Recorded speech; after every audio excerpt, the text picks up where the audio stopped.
Euroregione.news. Sutrio rilancia tutta la Carnia.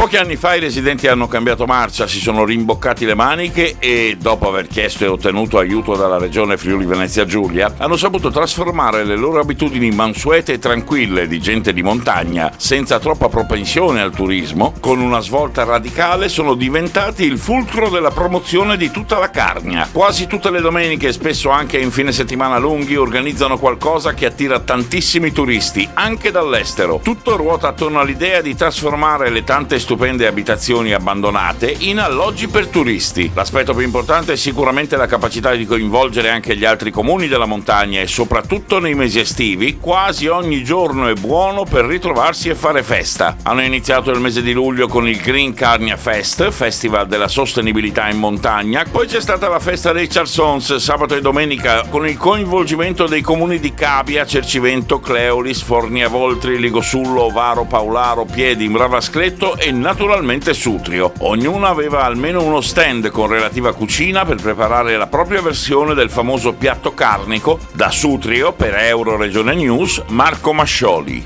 Euroregione.news.